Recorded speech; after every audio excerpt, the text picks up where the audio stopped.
and possibly throw a security challenge to Japan, which he is due to visit next.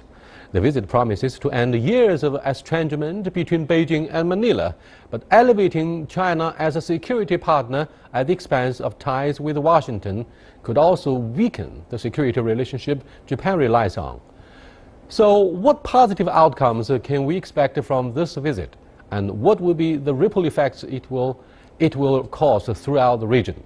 To answer these and other questions, joining me in the first half of the program is Martin Andanar, President Duterte's communications officer. But in the second half, when we come back, I shall talk to Anna Tangen, an author and columnist, and Zhong Hotao from the Chinese Academy of Social Sciences. Rajiv Ranjan Chaturvedi, a researcher at the National University of Singapore, will also join us via telephone. But before we get started, let's look at this. Philippine President Rodrigo Duterte called his trip to China this week a turning point in bilateral ties.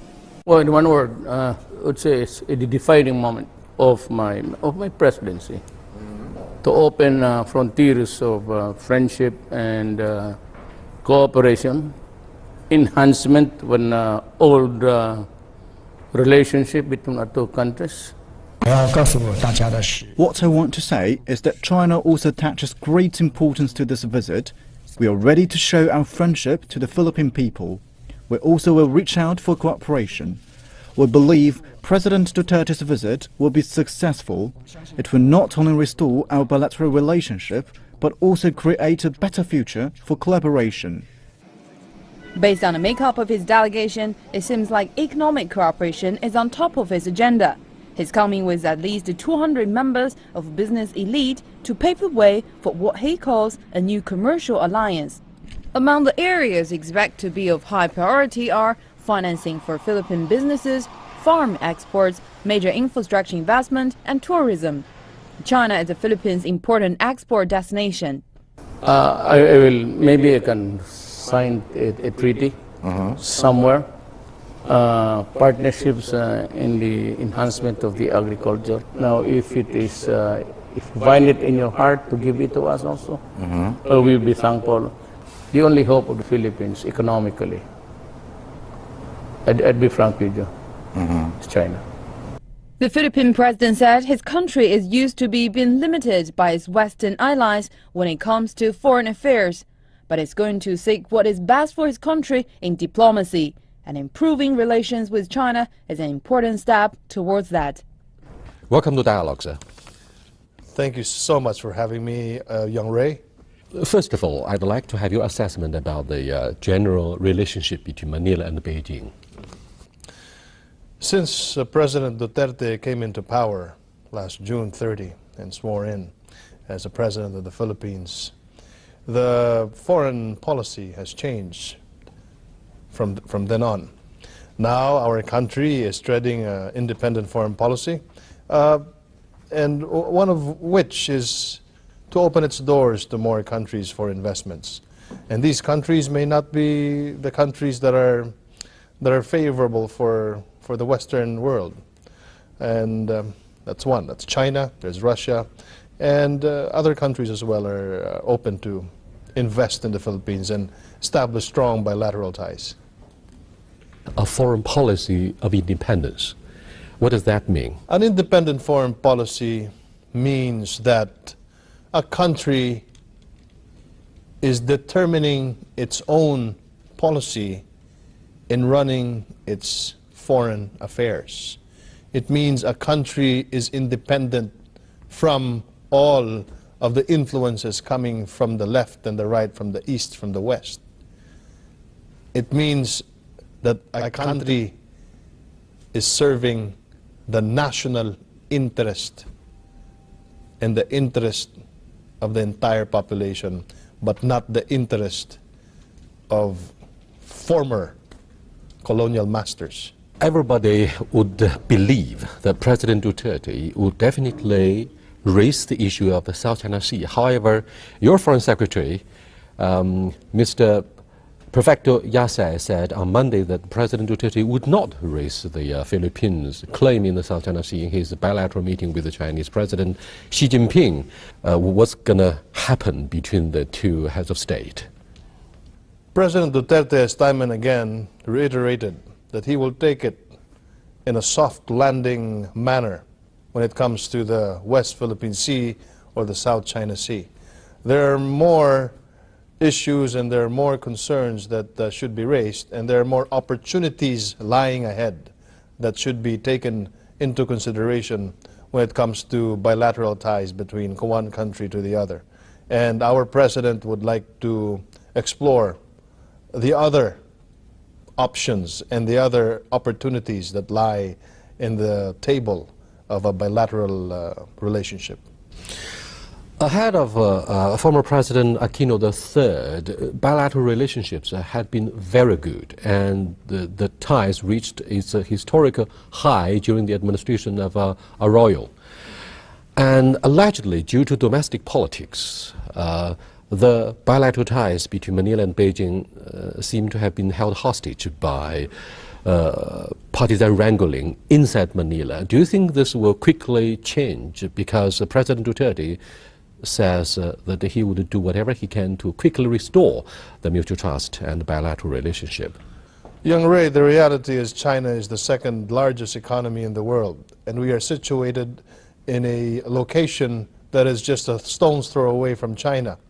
Our president is pragmatic, and he believes that a strong neighborhood ties is very important for our country to progress. And that is the entire reason why the president is here right now in China for a state visit.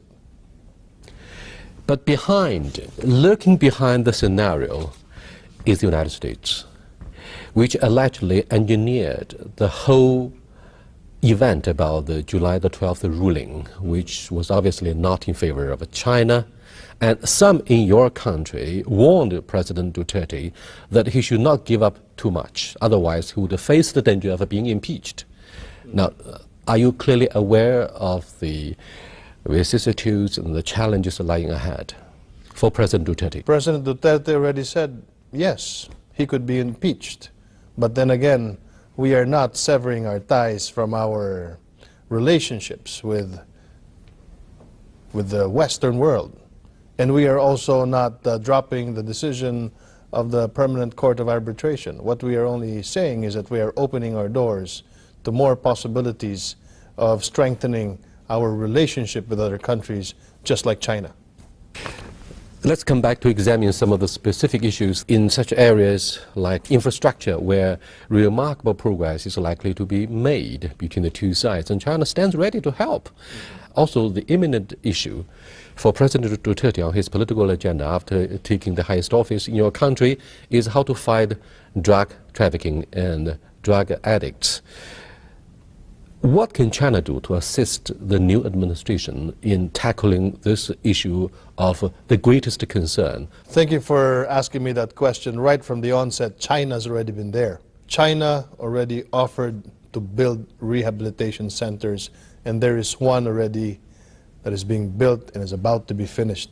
It's more than $1 billion pesos worth of investment or aid from Chinese. Excuse me, let's clarify this project. Is it unconditional and free, just a gift from the Chinese government? It's an aid, it's a gift to build. You know, Young Ray. Without attaching any preconditions about human rights? Without any strings attached. You know, you see, when you are friends, you do not treat a friend negatively. If your friend is having a hard time, you do not berate, you do not vilify a friend. And China has been acting more than a friend. You've been acting like a brother. That is why our president is here right now in China to visit the president and the people of China and to strengthen our bilateral ties. So China has already been helping even before we asked for help. As a result of the very powerful crackdown upon drug addicts, the approval rating for President Duterte has reached up to 76% at this moment. It seems he enjoys overwhelming popularity at home. What does that mean for him? It means that the Western world and other countries have a sort of a disconnect in understanding what the people really need in our country. there's a certain disconnect in understanding the context of our drug war. There are about almost 4 million drug dependents in our country, people who take crystal meth or shabu. And it is very important for our president to save the lives of the next generation. And if he does not take these draconian measures, then our country will just go to the dogs in a few years. But the Philippines is a democracy. However, many of the things that President Duterte has done so far seems to be against the traditional understanding about respecting rule of law from the American perspective. Will that seriously endanger the 65-year-old treaty mutual alliance between the two countries, the Philippines and the United States? My question to you, Young Ray, is that you're talking about rule of law. How can you apply the rule of law if you have a weak rule of law, when people do not follow the laws of the land?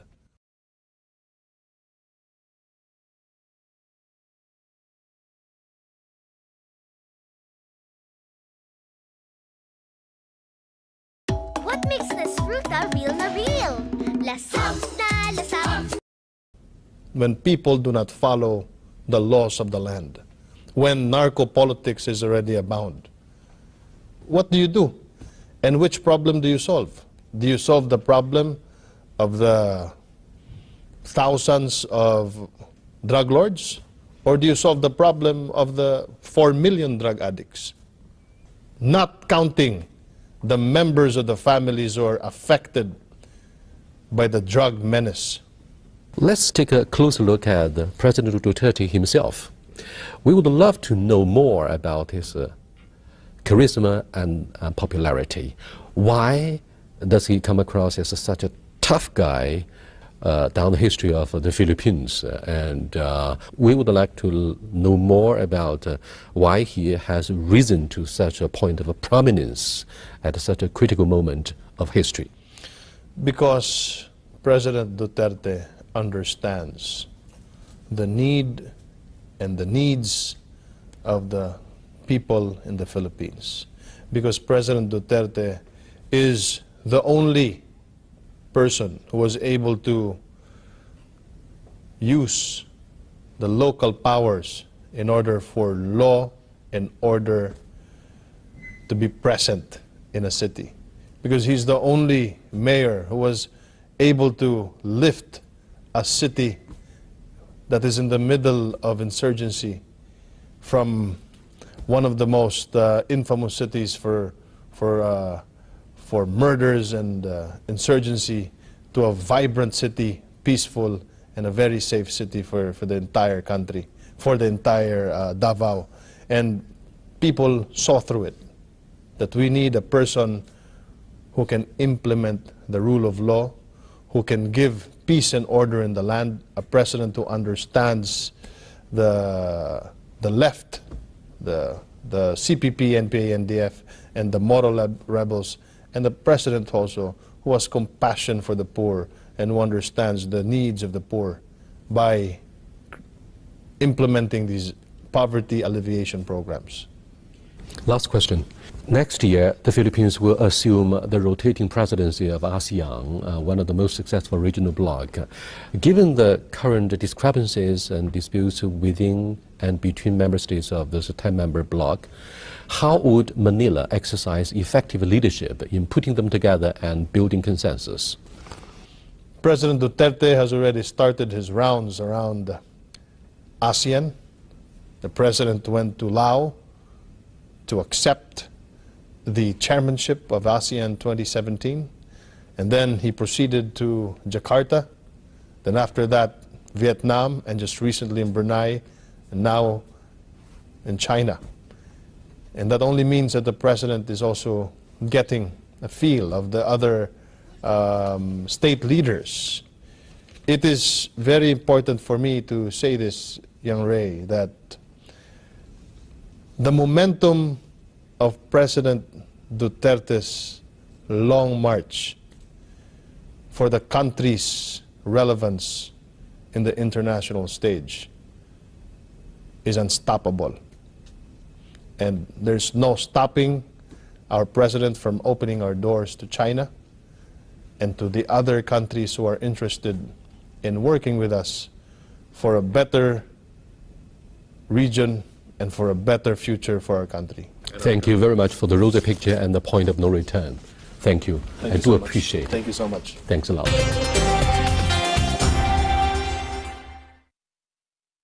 Welcome back. In the second half of the show, we are joined in the studio by Anna Tangen, an author and a columnist, and Zhong Hotao from the Chinese Academy of Social Sciences.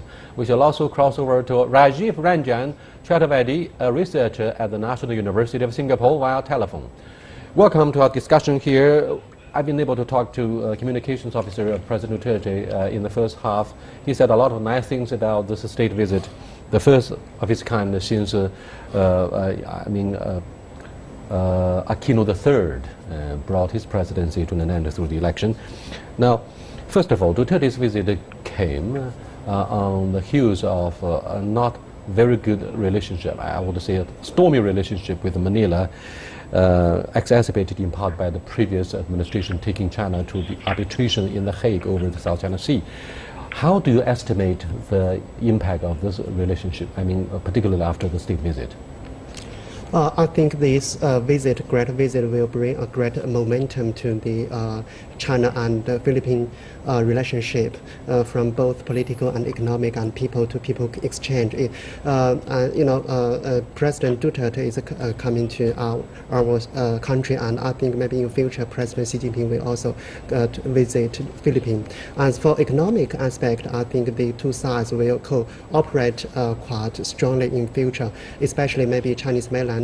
China will invest some infrastructure in Philippines, for example, railway and some other great projects. As for people-to-people contacts, I think more and more Chinese mainland coming people will travel to Philippines, and that will bring a great interest for the tourist industry in Philippines. Now that President Duterte has offered an olive branch, and it's the same the other way around, China has helped donate a drug rehabilitation center. That's a very friendly gesture, in sharp contrast with the American criticism about human rights violations. So what do you think of the honeymoon between the two countries at this moment? Well, I think there are three main points. First off, Duterte has been bothered by the fact that his country has been it's been plagued by crime. And he was able to take care of that in his cities. People are complaining about the methods that he used or were used. And the issue, though, is that he's changing this idea of what good governance means. It has always been, well, if you have a voting box and you have a stock market, you should be happy, and that's all that is necessary. He's saying, no, it's more than that. You have to have jobs, you have to have safe streets, you have to have basic government services before freedom can be meaningful. Second, TPP is on the wane. It's very unlikely that it's going to pass, regardless of who becomes president. And with that, the Philippines, I think, is looking outward towards what its future could be. Obviously, China could figure very heavily in that because of the proximity. The third is that the Philippines has been long, in some cases, monopolized by its very strong relation with the U.S. In the end, it's not just China he's talking to, he's also talking to Russia. And this is a big balancing game between the major powers in the area, but it does leave Japan kind of in a quandary, because this encirclement idea that has been very much affecting China is now looking to become a lot softer. Let me cross over to Rajiv Ranjan Chaturvedi, a senior researcher with the National University of Singapore, for his comments on the latest development. Hello, Rajiv. Yeah. Duterte has had an uneasy relationship with the United States. He says he's charting an independent foreign policy, no longer dependent on the U.S. However, American officials say, well, wait a minute, relationship and cooperation between the two countries will remain the same. What do you make of the conflicting allegations here? I think this statement should be read with a pinch of salt, because foreign policy doesn't change overnight. That is because some 3/4 of Philippines military equipment comes from the United States. Also, many of the most significant policy changes announced by the President Duterte are his own alone initiative without any prior consultation. So it's extremely personalized and unprocessed approach. I think implementing those announcements will be not so easy, difficult.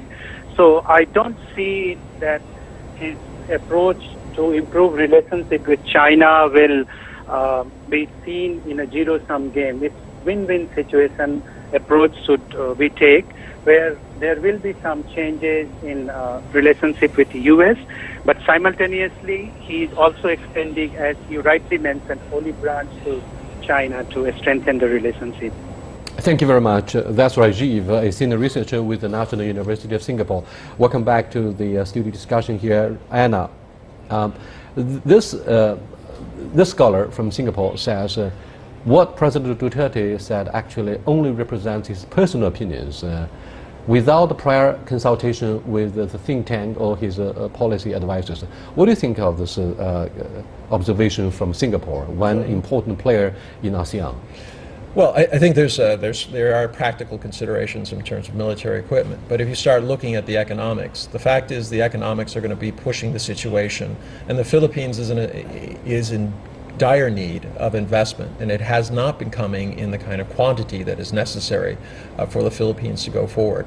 With almost 100 million population, they have to start looking internally to solve their problems, and they are looking to balance how they do it. And right now, China is a huge economic factor, and I think this is Duterte's thing. So this idea that he's acting alone, I think should be also taken with a grain of salt.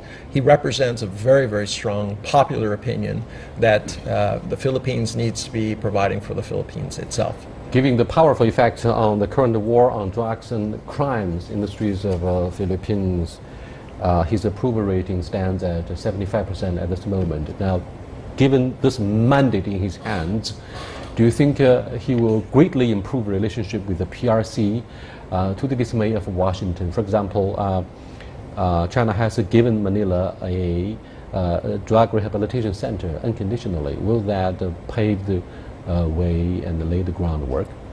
I think Philippines will keep a balanced strategy between Manila, between Beijing and Washington.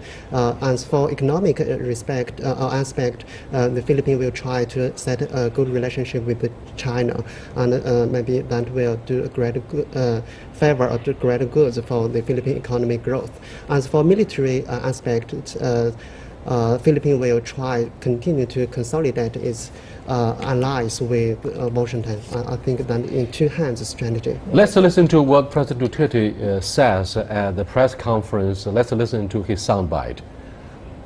We will not stop until the last drug lord, the last financier, and the last pusher have surrendered or put behind bars.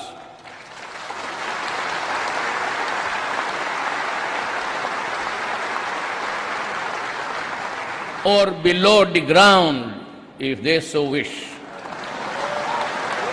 Well, he was given a standing ovation in the parliament at a press conference and its policy briefing. What do you make of the charisma and the populism that he came along with? I think the drug is quite popular in Philippines, and President Duterte trying to fighting against the drug is try to attract those popular, most common people's idea, and they are willing. This president could work very hard on this aspect to set a good condition, set a good atmosphere for this country, especially for its economic development. And another point is President Duterte is trying to fighting against the crime. That is really very important for the development of this country. You have to look at this as a plague. Yeah. They have a methamphetamine problem. Once these people get on this, they cannot, the only thing they can do is steal to support their habit. They will take money from their grandparents, anybody to get it, because they are not in control of themselves. This leads to crime. So if you're in a situation like in Manila, where you have these drug addicts and their pushers and their suppliers all around you, it is literally like living in hell. This is not the kind of situation. And he has, in his first 100 days, taken more action than any other presidency in their first 100 days. Excuse me, it's something noticeable. Wondering why we had the anarchical slide, chaotic situation in the previous administration. Was it because of the corruption? Poor governance? Why? The Philippines used to be a strong economy in Southeast Asia. Okay, but let's put this in perspective. What happened is you had the downturn, and then all of a sudden, the Philippines has been growing at 5% under Benigno Aquino. But if you talk to the normal people, what they'll tell you is they say, we read every day about the progress the Philippines is making, but they look in their pocket and it's the same. They've received no benefits. So there's this real strong feeling that things have to change, that the economic prosperity of the Philippines cannot just be shared among the elite. And he's brought in a completely new and different cast of people. Before, regardless of who was in power, the same people would come in to fill the cabinet posts. It would be the same names, the same families, etc. Now there's a completely different. This has detractions in the sense that you have people who are not as used to handling things on a national front because they're coming more from the provincial side. But it has really shaken up the power structure in the Philippines. There's definitely a new sheriff in town, and he is taking what a lot of people feel is the required steps. Now, from the European and U.S. view, there are concerns about human rights abuses, etc. But he's I think I can understand his frustration. He says, you criticize me, but what are you offering in terms of a solution? Safeguard Fresh Green, recommended by PAMET for 12-hour protection from body odor-causing germs. No body odor, no worries. Bye, Daddy!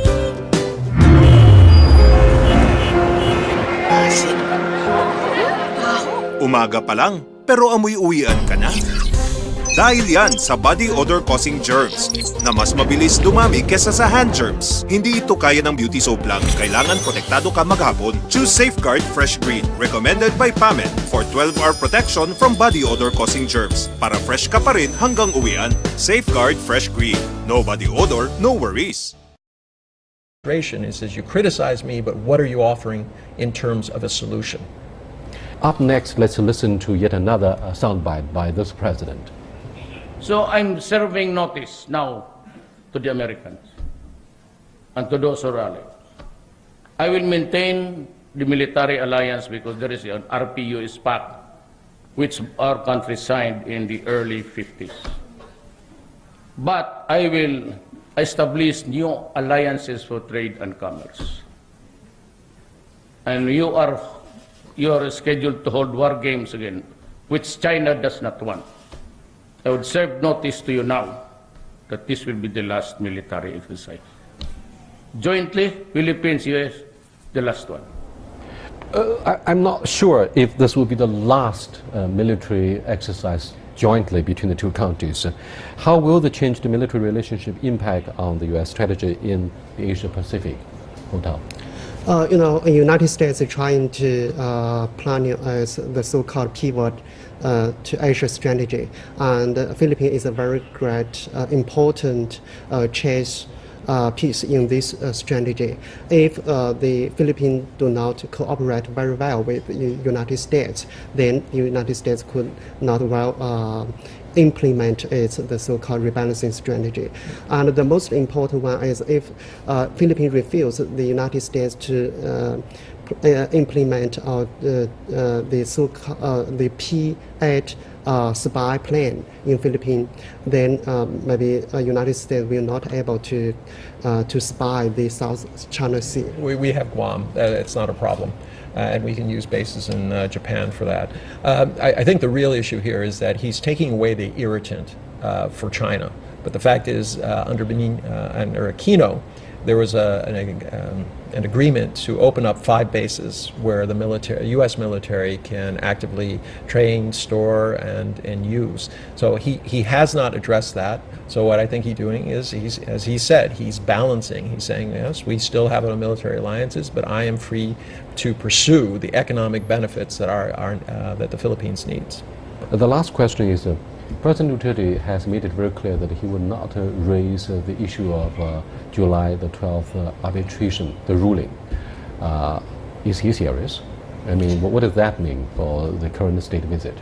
I hope he is serious, and the two sides relationship should focus on economic cooperation and on the sides. We should not just focus on this arbitration. As for this next question is: will the Chinese authorities make any serious compromise on the issue of sovereignty? For example, one thing may give some margin for flexibility, such as fishing rights. Yes. What do you think? There's a strong case to be made that they will continue to allow Filipino fishermen to fish in those waters. And I think that's pretty much in the can by now. All right, thank you very much. With that, we come to the end of the second half of our discussion about the implications of President Duterte's current state visit to the PRC. I'll see you next time. Until then, goodbye.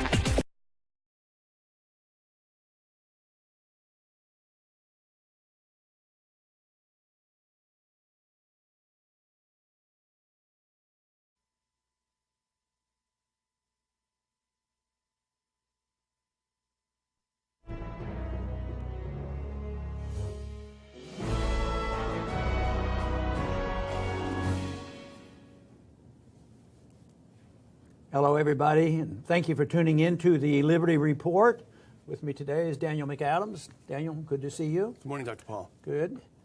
There's been something in the news, and we brought it up in the report over the weekend about what's going on with China and the Philippines. And the new president, relatively new president, Duterte, has been rather bold in his language, and it's all anti-American. And of course, he's been and has been, and to some degree still dependent on America for some reason. But he's pivoting to China. He wants to go to China. Now, already we know that the United States have had a pivot.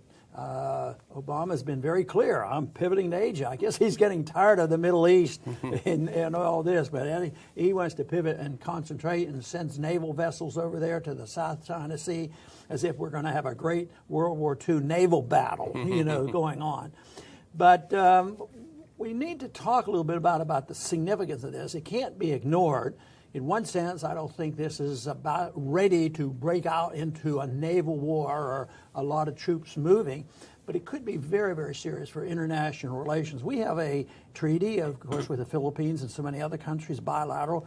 Anything goes wrong, we're obligated. The treaties obligate our kids, and they probably, like usual, wouldn't declare war or anything, would be involved. But we've already sent naval vessels over there, and that's naval vessels and aircraft carriers. It's sort of World War II. A submarine can take care of these vessels in no time. So it's significant, but.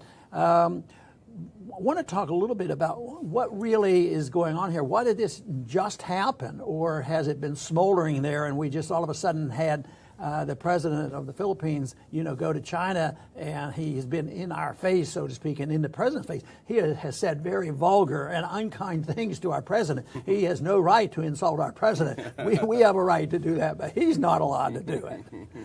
Yeah, he's a pretty colorful figure, that's for sure. He certainly, in some ways, doesn't appear ready for prime time, certainly with his language. But the issue is deeper, and it's a long-standing issue. As the U.S. has had a long relationship with the Philippines, as you know, since 1898 and before, probably. And the issue now is China, and there are disputed islands. As a matter of fact, we have a graphic that we could put up that shows really what a small neighborhood this is, and what significant players, geographically at least, the Philippines and Vietnam are in the scene. You can see China up there. You can see the Scarborough Shoal in the north part of the Philippines is where there's some disputed fishing territory between the Philippines and China, and that's been really the source of their aggravation with each other over this time. And one thing is, it's not about navigation. China has not threatened, probably won't threaten, because trillions and trillions of dollars of goods and services, go back and forth through the South China Sea. So that hasn't been the issue. It's been these small islands, these dredging of producing new islands, the fishing grounds, and who settles these disputes. And it probably has some tricky international questions raised, but it's just been recent that this has been brought up, and the big question is what will the United States do? the one thing that concerns me a little bit is that, I have a saying about foreign policy that, well, we have two foreign policies. If these people from these other countries, their dictators or their leaders, do what we tell them, we give them money. But if they don't, we call in the CIA. And even though since 1992, the major bases have been closed in the Philippines, we still have troops in there. And let me tell you, it's the troops that go in and out of the Philippines are anti-terrorist groups, you know.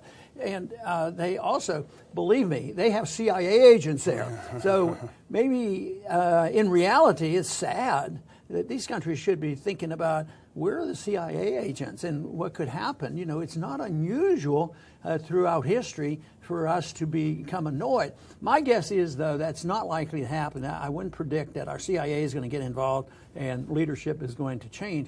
But I wouldn't be surprised if more money transfers,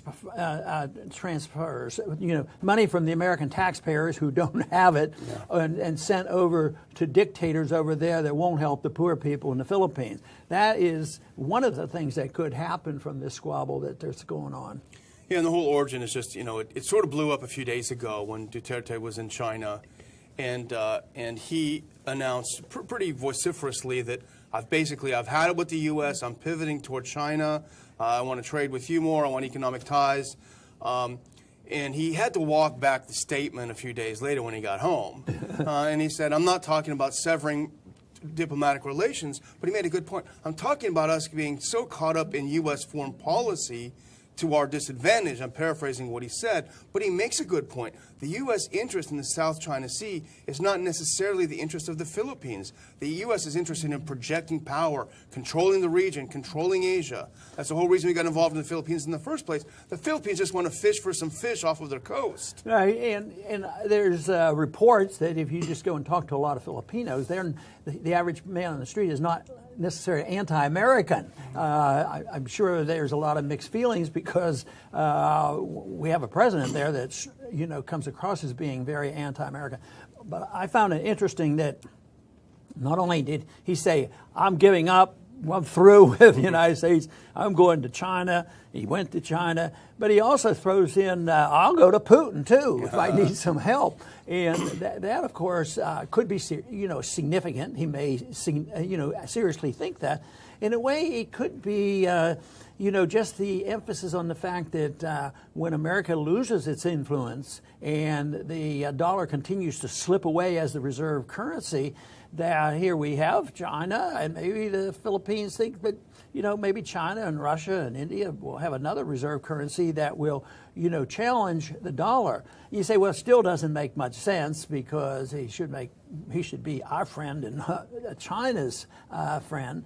But there's a lot of smoldering resentment against the United States, the foreign policy. So, yes, if somebody's benefiting by our largesse and our bases and they have jobs, but also a lot of people just get really tired of it, that we're always telling them what to do. And it's not an official loss of sovereignty, but in many ways it's a loss of their decision-making. And I think part of the problem, not only is our aggressiveness, that's a problem, but I think it's also a problem is what countries like the Philippines, what they do. If they understand true libertarian philosophy and sound money, they could have taken the Philippines after they finally got their independence from the United States, turn it into a huge Hong Kong. Just invite people in. Say, come here, put your business here. We're going to keep taxes low and we're going to deal with sound money and we're going to honor and respect property rights. But that never seems to happen. But I don't think it's so much a political decision. I think it's an economic decision of ignorance. I don't think they realize what could be done, if they accepted a different form of government. So they mess up. There's a lot of poor people. The fishermen want to make a living, And then we get into these squabbles, and then they have to depend on the United States. Now the argument is you know, we're already there. I mean, because of the anti-terrorism program, the Filipinos know in the southern part of the Philippines they have threat from Islamic terrorism. At least that is what is said.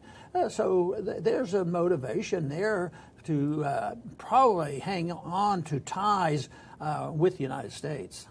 You mentioned earlier, you know, some frustration with America, the man on the street in the Philippines. And as you wrote in your column, while the Americans are obsessing over the election, things are happening overseas. The media hasn't covered it very much, but there was a pretty significant protest in the Philippines in the last couple of days. Violent, anti-American protest. The police, actually, there's the dramatic video, the police rammed the protesters with their police car. I think they severely hurt some people. So there was some very violent demonstration against the U.S. putting troops there. And this goes back to the 2014 Enhanced Defense Cooperation Agreement. You know, the bases were closed in '92, but then we went ahead under Benigno Aquino in 14 and signed this agreement, and it allows three things to happen. Joint training missions between the U.S. and the Philippines, military training missions, multiple bases for U.S. forces. That'll be 5 U.S. military bases, where we only had 2, 5 bases, and 3 pre-positioned U.S. military equipment on the Philippine island. And I think you can understand why people would get upset, because if the U.S., I would say aggressive foreign policy in the region does continue and does explode, there's a huge target painted on the back of the Philippines for a Chinese missile. You know, in many ways, we're still trying to figure things out from the consequence of decisions made by our government in 1898. You know, I think of 1898 is that the manifest destiny that we Americans endorsed at that time had gone offshore, because although we were involved in Central America and different places, to take over a country and own it and run it, it was always, we made the country bigger because it was manifestly our duty to expand and get rid of the Indians and get rid of the Mexicans and all this, and we made a big country. So, but this was the opening salvo, I think, to the 20th century interventionism of foreign policy, which was more blatant and more direct, and we will take over and we will be the kingmakers.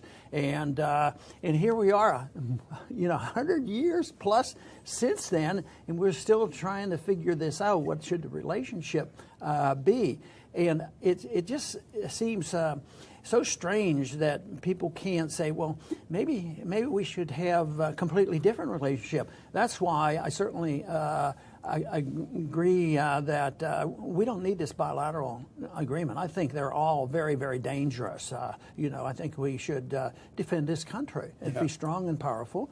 And instead of guaranteeing that we'll take care of them, or guaranteeing that we will help them in any way whatsoever, or we try to mold them and change them, it can be done, you know, in voluntarism. You know, if we did a good job here, you know, maybe they would emulate us. As a matter of fact, the drug issue might be a good issue to say that. I wonder if they're emulating us in any way. But of course, what are they going to say? Oh no, they're killing people, you know, over there in the Philippines. Yeah. Good thing we're not doing any kind of drug war here. Right. But, you know, we both noticed an article by Doug Bandow, who we've known, and he's spoken at some of the lunches in the old days. And he made a good point in a way, which is that, okay, let's just take what Duterte said, and let's use it to our advantage and use it to back away from, as you say, this bilateral mutual defense treaty, and to back away to some of our commitments to the Philippines and sort of rework it in a way that's actually mutually beneficial.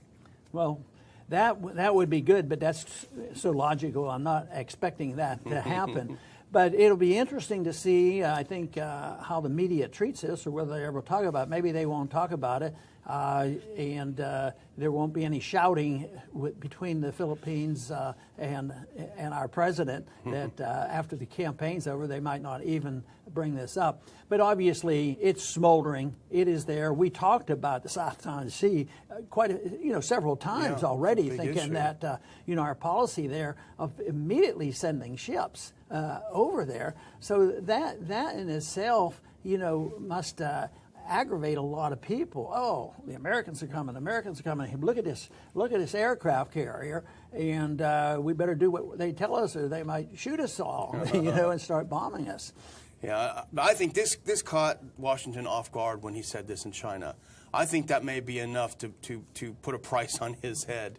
You know, I don't think they take kindly to people speaking out of turn. This goes back to the Dulles brothers. They don't like independent-minded people in that region. You know, even in the Middle East, you cannot take the position, I want to be friends with both sides, you know. No matter where it is, you have to be how about what our president said during the Iraqi war? You're either with us or against us. You know, you didn't have any choice. And if you weren't with us, we're going to come and get you. Yeah. I mean, that was about as aggressive and blatant as we've ever had.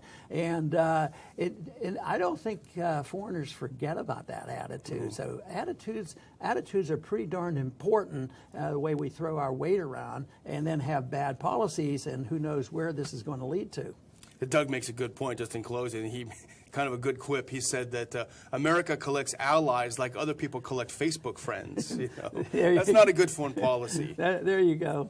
Well, anyway, I consider this a very important issue, although I don't believe we're on the verge of a major war breaking out there. But wars break out after periods of time of misunderstandings and people pushing one side against another and can't anticipate how each country is going to react. And like Daniel just pointed out, you know, the president of the Philippines, he essentially might have caught our government off guard. So that is important. But I tell you what shouldn't catch us off guard is the failure of interventionism. This is an example of the lingering effects of the Spanish-American War, which was purely concocted.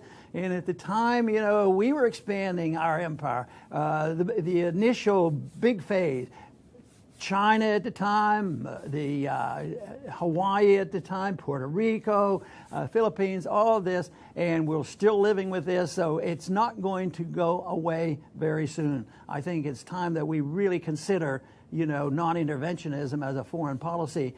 Believe me, the whole world would be much safer and much more prosperous. I want to thank everybody for tuning in today to the Liberty Report. Please come back soon.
The President of the Philippines is increasingly projecting himself as a firebrand leader with a clear anti-U.S. mentality.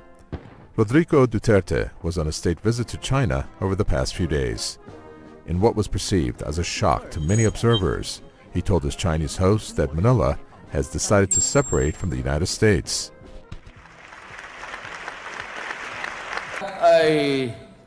In this venue, Your Honors, in this venue, I announce my separation from the United States. both in military, not maybe social because the Philippines, both in military but economics also. His comments drew an immediate reaction from Washington. The U.S. State Department says that it will seek an explanation from Manila. We are going to be seeking an explanation of exactly what the president meant when he talked about separation from the U.S. It's not clear to us exactly what that means in all its ramifications. We're on the brink of war with Russia and China. The U.S., not we. The United States under Obama is on the brink of war with both Russia and China. The existing U.S. policy, prompt global strike, the official military policy of the Obama administration, is a first strike policy to take out what they believe they can take out China's ability to respond. But without the Philippines, without this forward base, this whole operation has been thrown into disarray.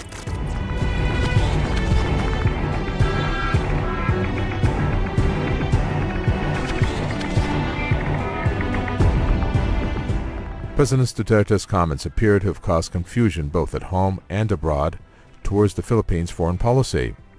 The country's trade minister, Ramon Lopez, contradicted his boss when he said that Duterte did not talk about separation. The Philippines Presidential Office has also urged the public to wait for guidelines over the president's remarks that will be provided once he is back. All of Asia has the potential, with a couple of shaky spots, to come together as part of this new paradigm centered on Russia and China, based on development, on nuclear power, on space travel, on looking to the future, on alleviating poverty the way the Chinese have lifted 700 million people out of poverty, to achieve a new world economic order to replace this bankrupt Western financial disaster and war policy.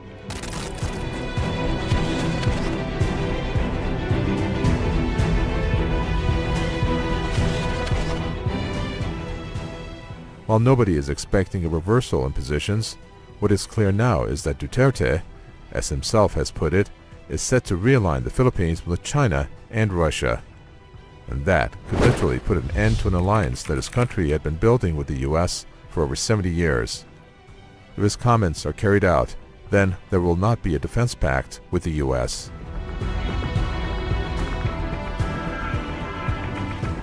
It is not clear at the current juncture how authentic Duterte's threats to ditch the U.S. in favor of China and Russia are. What is clear, though, is that his anti-American rhetoric is a real headache for the U.S. administration. The U.S., in fact, has few good options and limited leverage to properly answer Duterte, and that means intensified pain for an administration that will leave office within the next few months. It will certainly be a big blow to the U.S. if it loses the Philippines as a key military ally, since U.S.'s plans to counter China will be at risk, especially if there's contagion and other countries were to follow.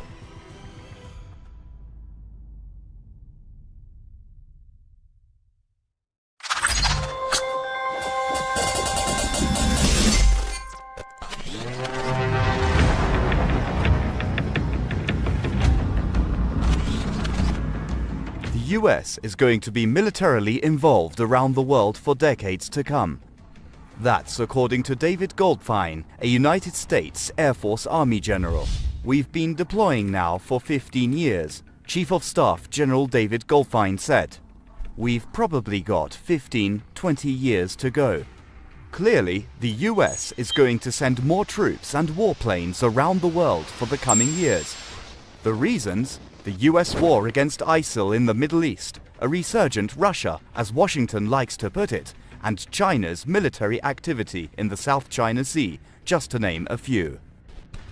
They say that the former armament was acquired to continue wars. Now they start wars to use the armament.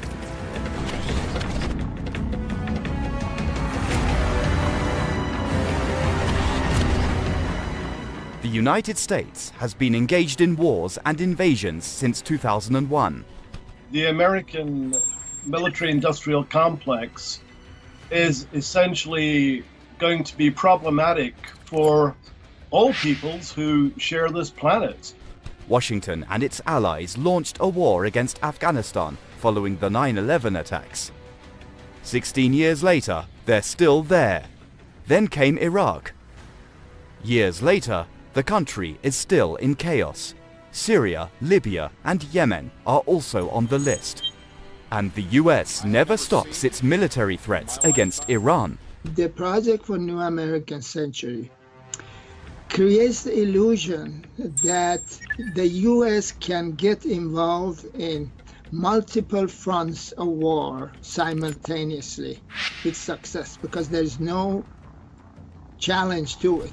Then comes Russia. The United States and Russia are at odds over several issues: Ukraine, Syria, and NATO's eastward expansion. The military alliance, led by the United States, is pushing for an eastward expansion close to the borders with Russia. And that has drawn an angry response from Moscow. And then there's the issue of China. The United States has sided with China's rivals in order to contain China.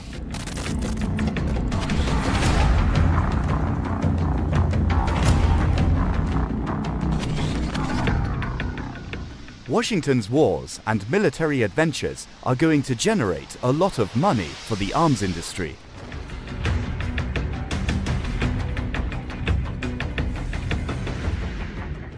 The list is long and the names are familiar: Boeing, Space and Security, Raytheon, Lockheed Martin, General Dynamics, Northrop Grumman, L3 Communications, and United Technologies are just some of the names on the list.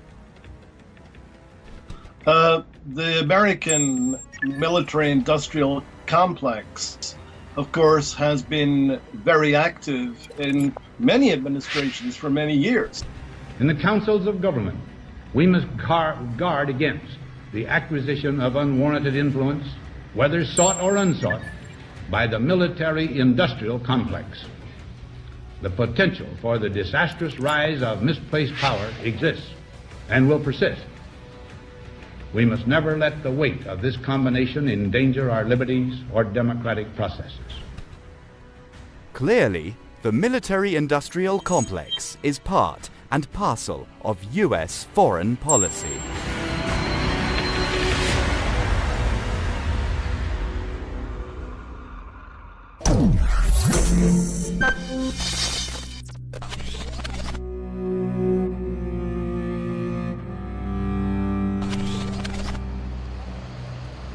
A UK bank has withdrawn banking services from Russia's news channel RT, a move which has been condemned by the television station as being aimed at choking the alternative media. The decision by NatWest, part of the Royal Bank of Scotland Group, is to come into force in December. A statement published on RT's website included a copy of the letter from NatWest announcing that the decision to close the account is final. But later NatWest said it was reviewing the situation and would be in contact with RT as such decisions, quote, are not taken lightly. This is how the West operates. That's how, you know, you have your privileged share of the media, and you have the media that you're trying to shut out.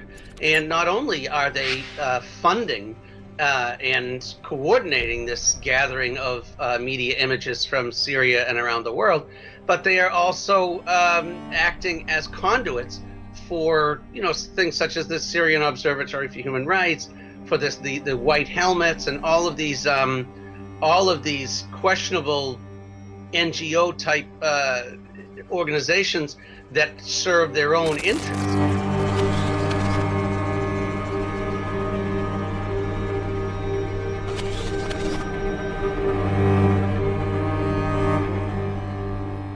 Regardless of whether NatWest will back down from its decision or not, the initial announcement suggests that no news outlets are tolerated in the West other than the mainstream media.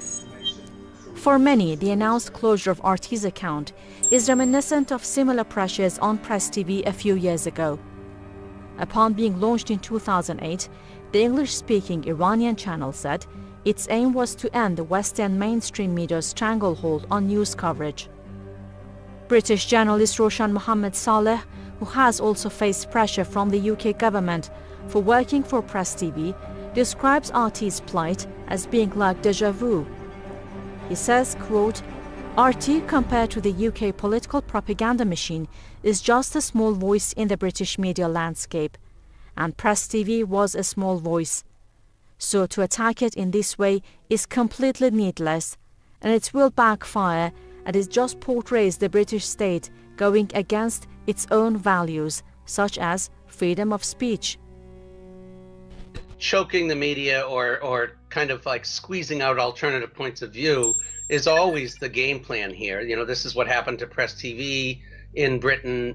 It also goes hand in hand with the U.S. putting pressure on the Ecuadorian embassy to cut off Assange's internet, and this whole thing in the United States, and that's crept into the election cycle of how red baiting your opponent is a kind of a substitute for speaking about any sort of substance. You know, that Russia is behind everything because U.S. spy agencies say so. This is Hillary Clinton's new line, and everyone who objects to her policies is a Russian agent or a Russian spy. It's very chilling, and it's a scary time.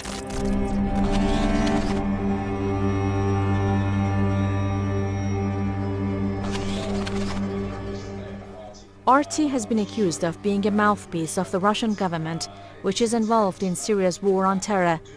But that is not why the station has been targeted. It is because it has been broadcasting the truth that the Western media does not want the masses to know, especially when it comes to the war on Syria.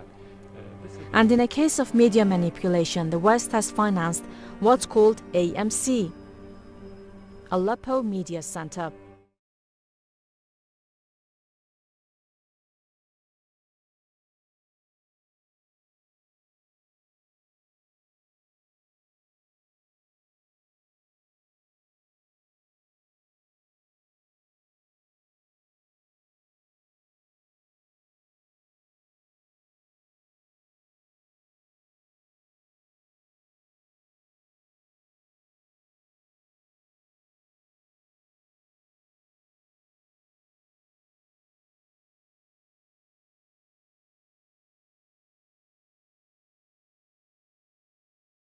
We will be thankful. The only hope of the Philippines economically, I'd be frank with you, it's China. The Philippine president said his country is used to being limited by its Western allies when it comes to foreign affairs, but is going to seek what is best for his country in diplomacy, and improving relations with China is an important step towards that. Welcome to Dialogue, sir. Thank you so much for having me, Young Ray. First of all, I'd like to have your assessment about the general relationship between Manila and Beijing. Since President Duterte came into power last June 30 and swore in as the president of the Philippines, the foreign policy has changed from then on. Now our country is treading an independent foreign policy, and one of which is to open its doors to more countries for investments. And these countries may not be the countries that are favorable for the Western world. And that's one. That's China, there's Russia, and other countries as well are... Cooperation, enhancement when old relationship between our two countries. What I want to say is that China also attaches great importance to this visit. We are ready to show our friendship to the Philippine people. We also will reach out for cooperation. We believe President Duterte's visit will be successful. It will not only restore our bilateral relationship, but also create a better future for collaboration. Based on the makeup of his delegation, it seems like economic cooperation is on top of his agenda. He's coming with at least 200 members of business elite to pave the way for what he calls a new commercial alliance. Among the areas expected to be of high priority are financing for Philippine businesses, farm exports, major infrastructure investment, and tourism. China is the Philippines' important export destination. Maybe I can sign a treaty somewhere. Partnerships in the enhancement of the agriculture. Now, if it is, if you find it in your heart to give it to us also. Open to invest in the Philippines and establish strong bilateral ties. A foreign policy of independence. What does that mean? An independent foreign policy means that a country is determining its own policy in running its foreign affairs. It means a country is independent from all of the influences coming from the left and the right, from the east, from the west. It means that a country is serving the national interest and the interest of the entire population, but not the interest of former colonial masters. Everybody would believe that President Duterte would definitely raise the issue of the South China Sea. However, your Foreign Secretary, Mr. Prefecto Yasai, said on Monday that President Duterte would not raise the Philippines' claim in the South China Sea in his bilateral meeting with the Chinese President Xi Jinping. What's going to happen between the two heads of state? President Duterte has time and again reiterated that he will take it in a soft landing manner when it comes to the West Philippine Sea or the South China Sea. There are more issues and there are more concerns that should be raised, and there are more opportunities lying ahead that should be taken into consideration when it comes to bilateral ties between one country to the other. And our president would like to explore the other options and the other opportunities that lie in the table of a bilateral relationship. Ahead of former President Aquino III, bilateral relationships had been very good, and the ties reached its historical high during the administration of Arroyo. And allegedly, due to domestic politics, the bilateral ties between Manila and Beijing seem to have been held hostage by partisan wrangling inside Manila. Do you think this will quickly change because President Duterte and possibly throw a security challenge to Japan, which he is due to visit next? The visit promises to end years of estrangement between Beijing and Manila, but elevating China as a security partner at the expense of ties with Washington could also weaken the security relationship Japan relies on. So what positive outcomes can we expect from this visit, and what will be the ripple effects it will cause throughout the region? To answer these and other questions, joining me in the first half of the program is Martin Andanar, President Duterte's communications officer. But in the second half, when we come back, I shall talk to Anna Tangen, an author and columnist, and Zhongho Tao from the Chinese Academy of Social Sciences. Rajiv Ranjan Chaturvedi, a researcher at the National University of Singapore, will also join us via telephone. But before we get started, let's look at this. Philippine President Rodrigo Duterte called his trip to China this week a turning point in bilateral ties. Well, in one word, I would say it's a defining moment of my presidency, to open frontiers of friendship and